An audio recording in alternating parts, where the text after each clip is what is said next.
You know, Steve used to say to me, and he used to say this a lot, "Hey, Johnny, here's a dopey idea." And sometimes they were. Really dopey.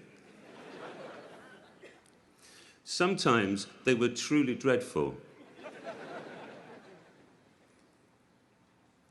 But sometimes they took the air from the room and they left us both completely silent. Bold, crazy, magnificent ideas, or quiet, simple ones, which in their subtlety, their detail, they were utterly profound. And just as Steve loved ideas and loved making stuff, he treated the process of creativity with a rare and a wonderful reverence. You see, I think he, better than anyone, understood that while ideas ultimately can be so powerful, they begin as fragile, barely formed thoughts, so easily missed, so easily compromised, so easily just squished. You know, I loved the way that he listened so intently. I loved his perception, his remarkable sensitivity, and his surgically precise opinion. I really believe there was a beauty in how singular, how keen his insight was, even though sometimes it could sting. As I'm sure many of you know, Steve didn't confine his sense of excellence to making products. You know, when we traveled together, we would check in, and I'd go up to my room, and I'd leave my bags very neatly by the door, and I wouldn't unpack.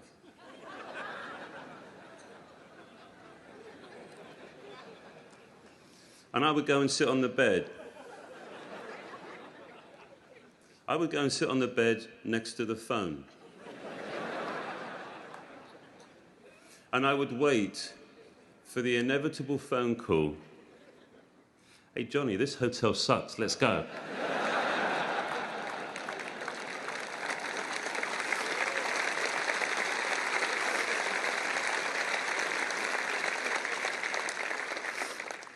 He used to joke that the lunatics had taken over the asylum as we shared a giddy excitement, spending months and months working on a part of a product that nobody would ever see, well, not with their eyes.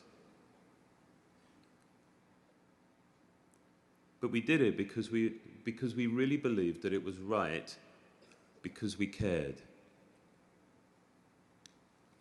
He believed that there was a gravity, almost a sense of civic responsibility, to care way beyond any sort of functional imperative.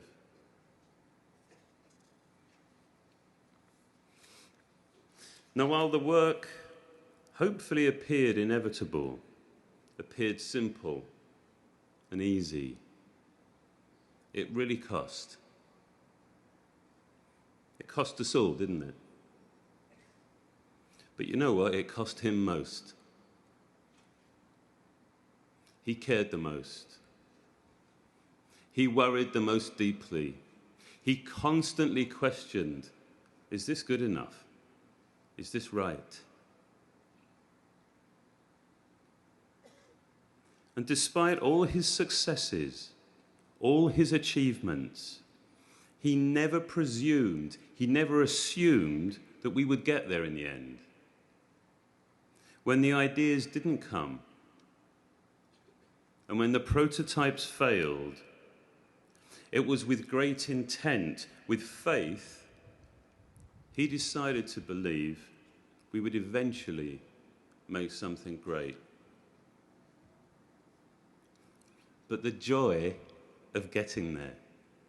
I loved his enthusiasm, his simple delight, often I think mixed with some relief. But that, yeah, we got there in the end, and it was good. You can see his smile, can't you? The celebration of making something great for everybody. Enjoying the defeat of cynicism. The rejection of reason. The rejection of being told 100 times you can't do that. So his, I think, was a victory for beauty, for purity, and as he would say, for giving a damn. He was my closest and my most loyal friend. We worked together for nearly 15 years, and he still laughed at the way I said aluminium.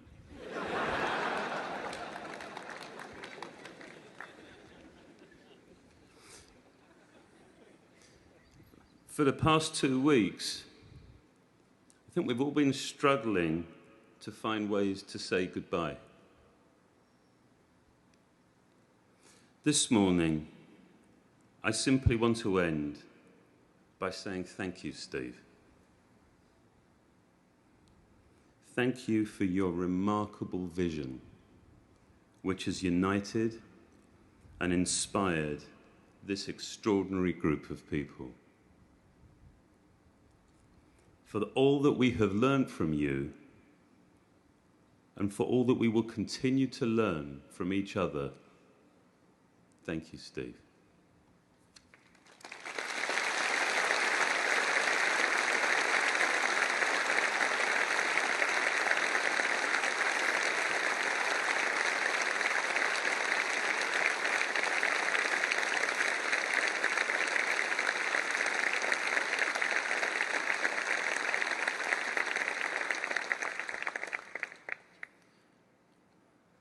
We wanted to make this day very special for the whole Apple family, to honor and to remember Steve. Now, our next guests have made Herculean efforts to be with us here today. We are so very grateful that they have moved very, very big mountains to join us. As you know, Steve loved music, and as you would expect, he had discriminating taste. He loved their music, and he watched them grow over the years into one of the biggest bands on the planet.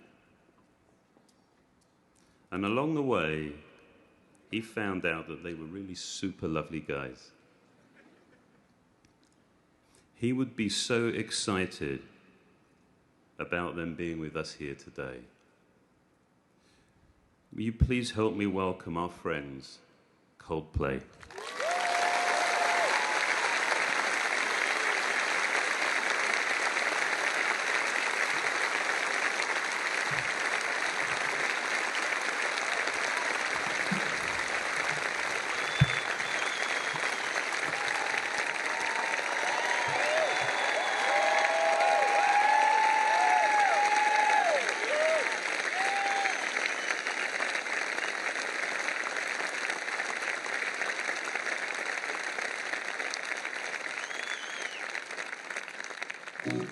Thank you so much, everybody. What a treat to be here. We played this song for Steve 10 years ago, and he said it was shit. He said we'd never make it.